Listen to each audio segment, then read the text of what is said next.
আপনারা শুনলেন বিজেপি নেতা শঙ্কুদেব পান্ডা, তিনি অভিযোগ করছেন বিজেপি বুথ সভাপতিকে নৃশংসভাবে খুন করা হয়েছে এবং সেখানে জড়িত তার বাবা, ভাই ও 2 তৃণমূল কর্মী। একদম স্পষ্ট অভিযোগ করছেন তিনি। সঙ্গে সঙ্গে পুলিশকে নিশানা করেছে, রাজ্য পুলিশের বিরুদ্ধে অভিযোগ করছে। পুলিশ কি বলছে এবার আমরা শুনবো। আমাদের প্রতিনিধি পার্থপ্রতিম ঘোষ রয়েছেন আমাদের সঙ্গে। পার্থ, পুলিশের তরফে কি বলা হচ্ছে?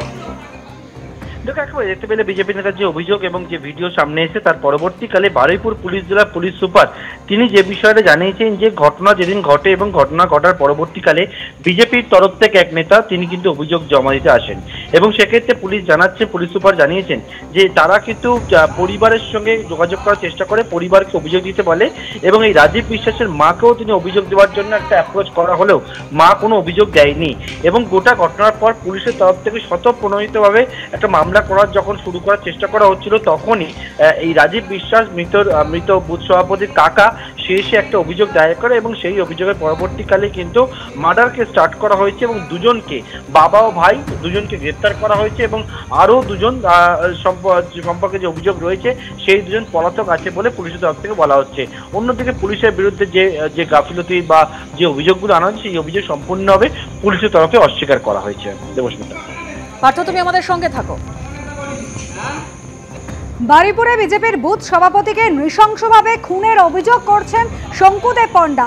আর যে তৃণমূল কাউন্সিলর অর্চনা মল্লিক বারুইপুরে 15 নম্বর ওয়ার্ডের এই কাউন্সিলরের বিরুদ্ধে অভিযোগ করছেন, তার বক্তব্য এটি পারিবারিক বিবাদ, তৃণমূলের কেউ জড়িত নয়। এটা সম্পূর্ণ ভিত্তিহীন ঘটনা। এটা একদম মানে এদের পারিবারিক বিবাদ। আমি আগেও বলেছি, এখনো বলছি, এটা সম্পূর্ণ এদের পারিবারিক ব্যাপার। এরা কোন পার্টি করতো আমার জানা নেই। আমি 22 সালে নির্বাচিত হয়েছি। আমি আসার পর থেকে আমি কোনোদিন দেখিনি এরা যে কোন পার্টি করে।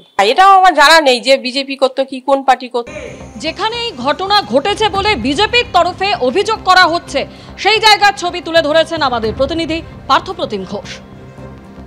বারুইপুর থানা এলাকার উকিলপাড়া এই হচ্ছে সেই ঘটনাস্থল, যে ঘটনাস্থলে দেখতে পাওয়া যাচ্ছে সম্পূর্ণভাবে সিল করা অবস্থা রয়েছে এবং ঘেরা অবস্থাতেই রয়েছে। যেটা অভিযোগ করা হলো বিজেপির তরফ থেকে যে ভিডিও ফুটেজ সামনে নিয়ে আসা হয়েছে এবং সেখানে দেখানো হলো যে এই যে বাড়ি যেটা সিল করা অবস্থা রয়েছে এই বাড়ির ভেতরে কিন্তু নৃশংসভাবে এই খুনের ঘটনাটি ঘটে এবং বাবা ও ভাই ছাড়াও যে বিষয় বিজেপির অভিযোগ যে অন্য 2 তৃণমূল কর্মীও কিন্তু এই ঘটনার সঙ্গে যুক্ত রয়েছে এবং বাড়ির ভেতরে তাকে নৃশংসভাবে মারধর করা হয়। তার পরবর্তীকালে পেট্রোল ঢেলে গায়ে আগুন লাগিয়ে দেওয়ার চেষ্টা পর্যন্ত করা হয় বলে অভিযোগ এবং এই বিষয়ে যে বিষয়টা বিজেপির তরফ থেকে অভিযোগ করা হচ্ছে মূলত রাজীব বিশ্বাস সে সক্রিয় বিজেপি কর্মী ছিল এবং বুথ সভাপতি ছিল এবং সেই কারণেই তাকে কিন্তু এই খুনের ঘটনাটি ঘটানো হয়েছে এবং ইতিমধ্যে যে ঘটনাস্থল সেই ঘটনাস্থল সম্পূর্ণভাবে ঘেরা অবস্থাতে রয়েছে। পুলিশের তরফ থেকে যে বিষয়ে বলা হচ্ছে সেটি হচ্ছে ঘটনায় বাবা ও ভাইকে গ্রেপ্তার করা হয়েছে এবং আরও দুজনের খোঁজে তল্লাশি চালানো হচ্ছে। তবে একবার নৃশংসভাবে যে খুনের ঘটনাটি ঘটলো সেই ঘটনার পরবর্তীকালে যে বিষয় উঠে আসছে যে বিজেপি কর্মী হওয়ার দরুনই কিন্তু তাকে এই খুনের ঘটনাটি ঘটানো হয়েছে এবং গোটা বিষয়টাকে বিজেপির তরফ থেকে অভিযোগ অনেক ক্ষেত্রে তারা লক্ষ্য করেছে ধামাচাপা দেওয়ার একটা চেষ্টা করা হচ্ছিল। ক্যামেরা শান্তনু দত্তের সঙ্গে পার্থপ্রতিম ঘোষ, বিপি আনন্দ।